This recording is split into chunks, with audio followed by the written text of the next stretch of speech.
माननीय सदस्य जयराम माथुर जी। धन्यवाद अध्यक्ष महोदय। शिक्षा के लिए लगभग 12% का बजट प्रावधान किया गया है, जो कि सराहनीय है। लेकिन अध्यक्ष महोदय, मेरा मानना है कि चाहे बजट 12% हो या 24% हो, इतना बड़ा बजट के बाद भी अगर इस राज्य के सरकारी पदाधिकारी, इस राज्य के माननीय विधायक, सांसद अपने बच्चों को सरकारी विद्यालयों में पढ़ाने में अगर अक्षम है, तो मेरे हिसाब से शिक्षा बजट का कोई औचित्य नहीं। अध्यक्ष महोदय, आज से लगभग 10 साल पहले इलाहाबाद हाईकोर्ट ने मंगलवार के दिन एक बहुत बड़ा फैसला सुनाया था। कोर्ट ने कहा था कि यूपी के सभी जनप्रतिनिधियों, सरकारी अफसरों, कर्मचारियों और जजों को अपने बच्चों को सरकारी प्राइमरी स्कूलों में पढ़ाना होगा। ऐसा ही कुछ प्रावधान अगर झारखंड में किया जाए अध्यक्ष महोदय, तो संभवतः इस बजट की सार्थकता भी होगी और संभवतः शिक्षा के क्षेत्र में एक क्रांतिकारी बदलाव देखने को मिलेगा। अध्यक्ष महोदय, मैं एक आपके माध्यम से सरकार को एक मामला संज्ञान में देना चाहता हूं। स्कूली शिक्षा एवं साक्षरता विभाग, इसमें 5 इकाई होती है अध्यक्ष महोदय। प्राथमिक निदेशालय, माध्यमिक निदेशालय, जेईपीसी, जैक और जेसीआरटी। अध्यक्ष महोदय, अगर प्राथमिक निदेशालय और माध्यमिक निदेशालय की बात करें तो उसको संचालन करने के लिए एक डायरेक्टर होते हैं, एक ज्वाइंट सेक्रेटरी होते हैं, 2 या 3 डिप्टी डायरेक्टर होते हैं, 2 या 3 अंडर सेक्रेटरी होते हैं, 6 या 7 सेक्शन ऑफिसर होते हैं, 8 या 9 असिस्टेंट सेक्शन ऑफिसर होते हैं। यानी कुल मिलाकर 25 पदाधिकारी होते हैं महोदय, जबकि इसका वित्तीय बजट लगभग 100 करोड़ के आसपास होता है। लेकिन अध्यक्ष महोदय, अगर जेईपीसी की बात करें, Jharkhand education project council, Jharkhand शिक्षा परियोजना परिषद, तो इसको संचालन करने के लिए मात्र 2 आपके पदाधिकारी हैं, एक डायरेक्टर है, एक एडमिनिस्ट्रेटिव ऑफिसर है।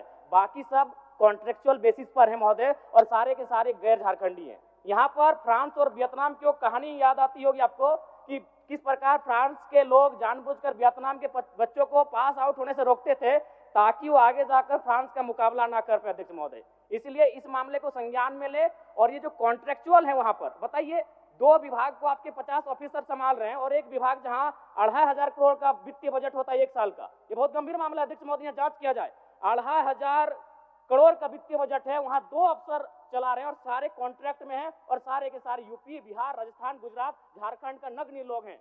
तो ये झारखंड राज्य बनने का कोई औचित्य भी नहीं दिखता है अध्यक्ष महोदय। आरटीई, राइट टू एजुकेशन, जो 2009 में आया था, इसका प्रावधान ये था कि जो प्राइवेट सेक्टर होंगे वहां 25% उन बच्चों का एडमिशन लिया जाएगा जो निर्धन परिवार से आते हैं। लेकिन मेरा मानना है, अब जांच कर लें, इसका अनुपालन नहीं किया जा रहा था। सरकार को मैं संज्ञान देना चाहूंगा कि आरटी एक्ट जो 2009 में आया है, और चूंकि ये एक्ट भी महागठबंधन की सरकार में आया है केंद्र में, तो जाहिर सी बात है, मैं चाहूंगा कड़ाई से इस एक्ट का अनुपालन कराया जाए ताकि गरीब बच्चे लाभान्वित हो सके। अधिक महोदय, बस 30-40 सेकंड लेंगे, दया नहीं रही, थोड़ा सा कृपा करें।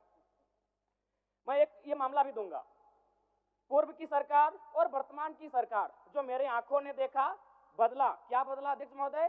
कपड़ों का रंग बदला और स्कूल की दीवारों का रंग बदला। थोड़ा संज्ञान में लीजिएगा। पूर्व की सरकार में कपड़ा का रंग था गेरुआ रंग, और वर्तमान की सरकार में कपड़ों का रंग है हरा। अध्यक्ष महोदय, गंभीर मामला मान के चलिए अध्यक्ष महोदय, अगर 70 लाख स्टूडेंट है, विद्यार्थी हैं, मान के चलिए साल में अगर 2 बार उनको कपड़ों की जरूरत पड़ती है तो 70 लाख गुना 2, और मान के चलते अगर एक विद्यार्थी 1000 रुपए न्यूनतम खर्च करता है तो मुझे लगता है 1400 करोड़ आता है अध्यक्ष महोदय। अब मान के चलिए अध्यक्ष महोदय, अगर अगली सरकार को अगर घोटाला करना है कपड़ों में, तो अगली सरकार पीले रंग का ड्रेस लाएगी, क्योंकि पीला रंग का कपड़ा प्रचलन में नहीं है, हरा रंग का कपड़ा प्रचलन में नहीं है, गेरुआ रंग का कपड़ा प्रचलन में नहीं है। अध्यक्ष महोदय, ये बहुत बड़ी बीमारी है। शिक्षा में इस प्रकार से लोग हावी हैं तो समझ सकते हैं इस राज्य का क्या होगा। धन्यवाद अध्यक्ष महोदय।